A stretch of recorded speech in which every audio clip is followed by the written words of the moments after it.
Today, I want to share with you the lessons that I have learned from training for a 100-mile run. In a couple of days from now, I'm going to be going on a 100-mile, which is a 160-kilometer run. It's going to start at 6 a.m. There's going to be 3,800 meters of elevation gain, which is something around 12,000 feet. And I'm going to be doing that non-stop without sleeping with aid stations every 8 to 10 miles or so. And it's probably going to take me in excess of 20 hours. I've never run that distance before, to be honest with you. And I want to share with you some of the key things that I have learned through the course of training for this event for probably the last 7 or 8 months. So that's what I want to share with you today. And if you are ultimately attached to doing something where you're looking for an outsized return, then I'll hopefully be able to share with you through the journey that I've been on to share with you some insights that you can take away.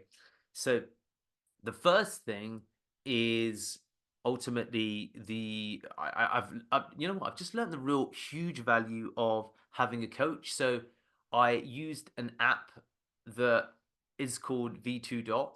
It syncs with Garmin, and I found a running coach online. I pay him $60 a month. He uploads plans to V2 Dot, which syncs with my Garmin, and then as a consequence, I'm able to run based upon the plan, but the app will sync with everything that's on my Garmin profile. It also syncs with Strava, and based upon the runs that I do on a weekly basis, as well as any other information that's attached to to Garmin, he is able to dynamically update fundamentally my running plan.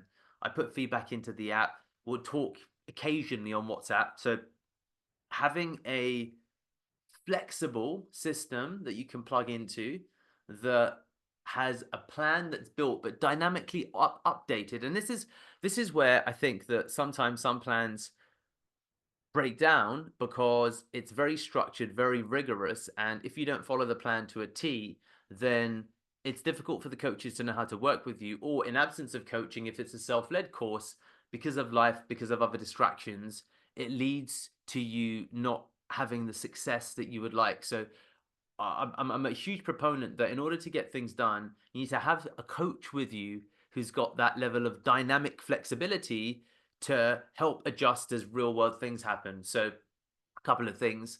I did a fitness boot camp with Scott as part of his boot camp, one more rep, and I suffered I pulled my hamstring basically. That was one issue that came up. Second issue that came up was I was getting a lot of leg fatigue in the beginning because my legs weren't disciplined to do the distance.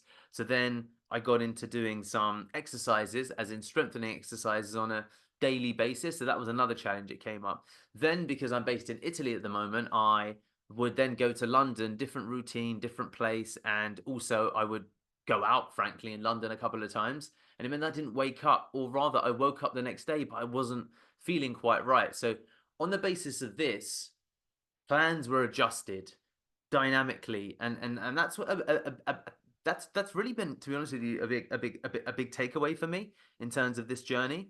So that's really been point number one.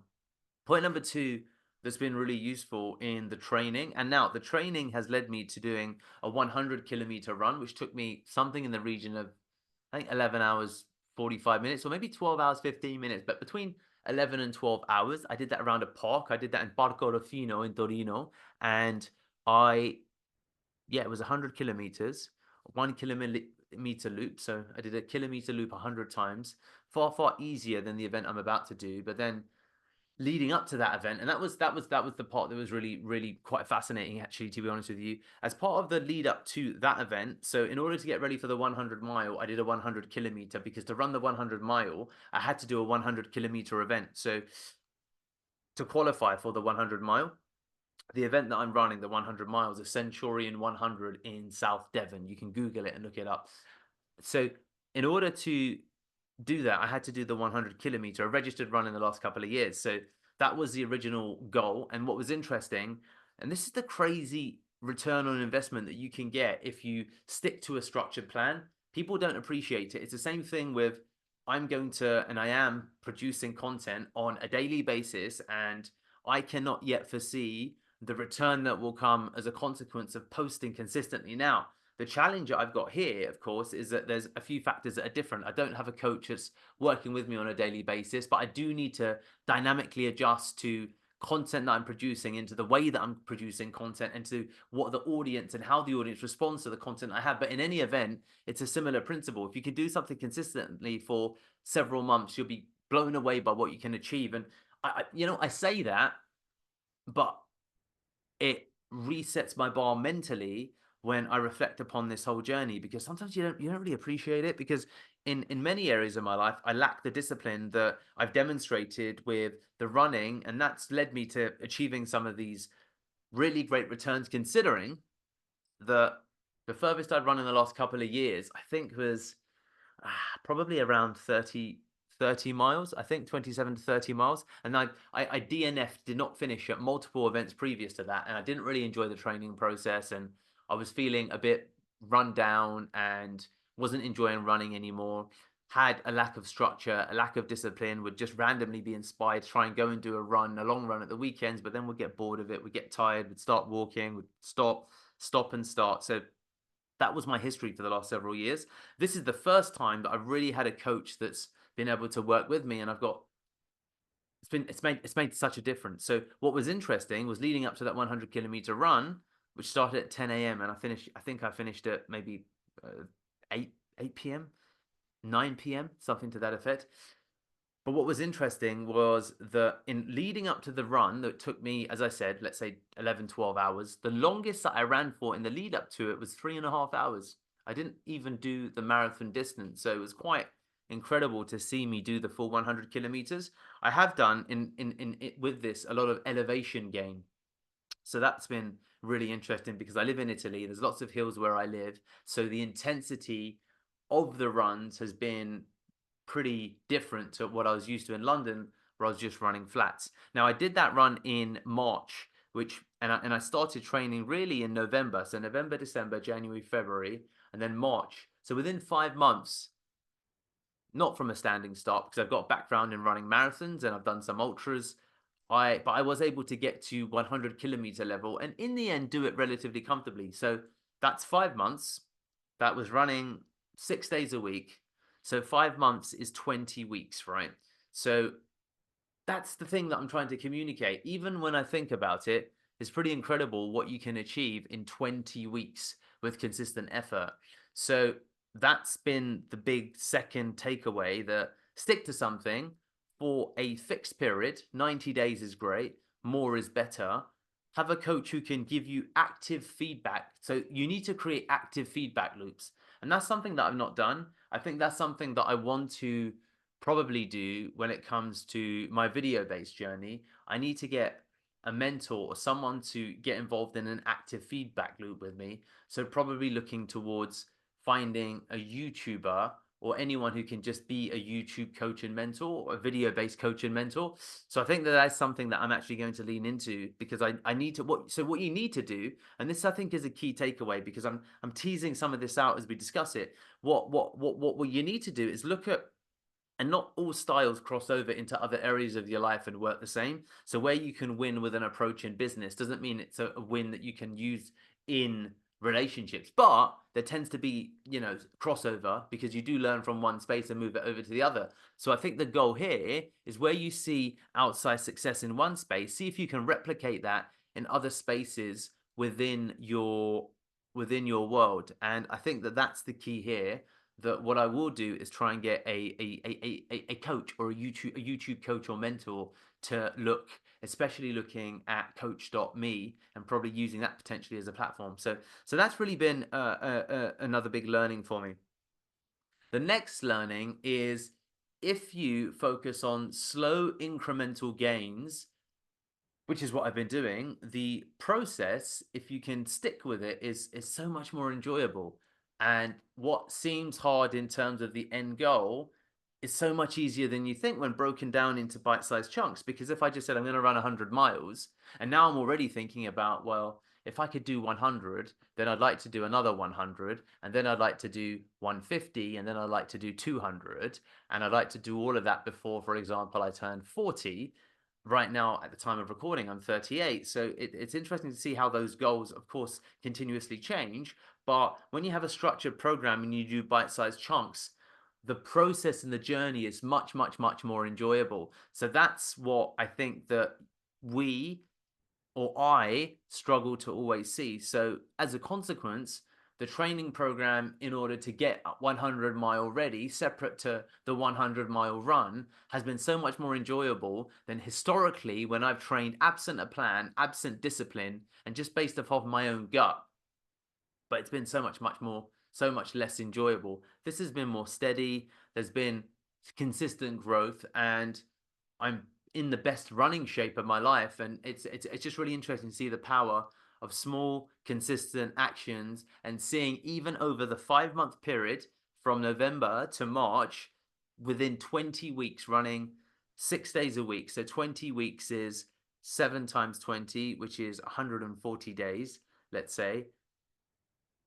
3, 6, 9, 12, 15, 150 days, 3, 6, 9, 12, 15, 150 days. It's really interesting just to see what's possible in that time frame. So that's definitely something I want to carry over into other areas. The next thing that's been really great is one of the lessons learned is that if you are able to build something that requires a consistent level of focus and discipline, it tends to raise your discipline in all other areas of your life. So in that same period, my business has got some of its best results, I would say. My relationship has been great, and the challenges that I've faced through running and overcoming those challenges has helped me with the challenges that I face in other aspects of my life. So when I've gone out and done the 1 hour run, the 2 hour, 3, 4, 5, 6, 7, 8, and it's gone all the way up to 12. Now I'm going to get it all the way up to 20 plus.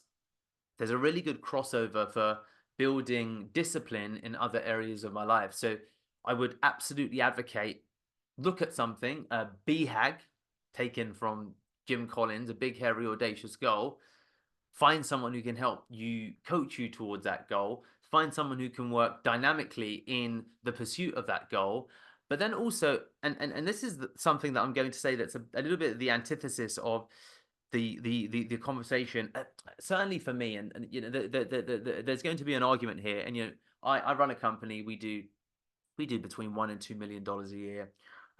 We're small. We're definitely small. I mean, small is relative, of course. Who are we talking to? We've advised million, multi-million, billion-dollar companies in terms of SEO and lead generation and general strategy from an online marketing, inbound marketing perspective. But I definitely say that demonstrating discipline in one area of your life and getting consistent gains tends to, of course, bleed over and carry over to other areas of your life. So find something and go at it, and go at it hard. And it's really impressive to see the impact, the downward or the sideways impact, let's call it, that has in other areas of your life. Thinking about the whole running. The next element that's been great is that it affords me the opportunity to build, and this is in connection to the last point, but you build resilience, you build grit, you are able to fundamentally do hard things, and you can also, of course, use it from the standpoint of content production, sharing interesting insights. I got off a budget call earlier today, and we wanted to schedule a follow-up to finalize budget on Friday, which is a couple of days from now. And I said, let's not do that because I need to prepare for the Saturday run. I'm running 100 miles.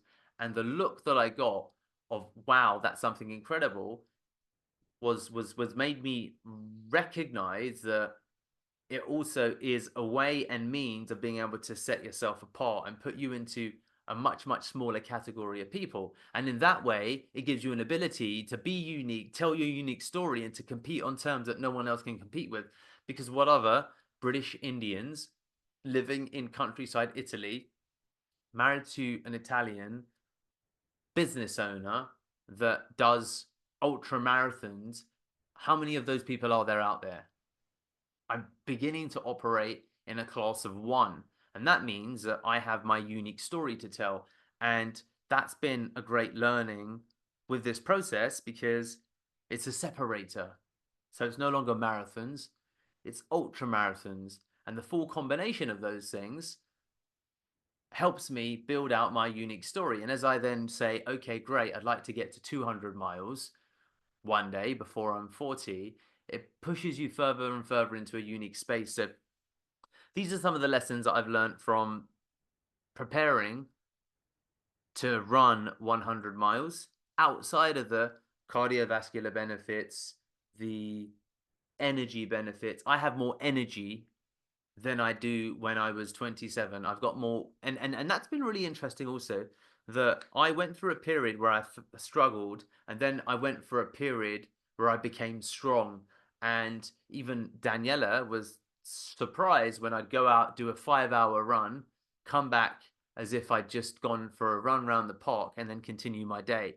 And I've never been able to do that before. I've never been able to feel that good having done a run for that length of time and to be okay with it. And the same, not to the same degree, but running for 8 hours and also feeling okay with it. Even running for 12 hours and generally feeling okay with it, being able to walk around the next day, have some tight legs, but it felt like I'd gone to the gym and done leg day, but it didn't feel any worse than that. So I'm excited about the 100-mile run. The prep leading up to the run has been invaluable. I feel that it has changed me, and I just hope that there's some things that you can take away as you think about your journey to resilience, to business success, to operating in a class of one, to building your own discipline, to improving your standard, and by then building a unique story, having the opportunity to improve the fundamentally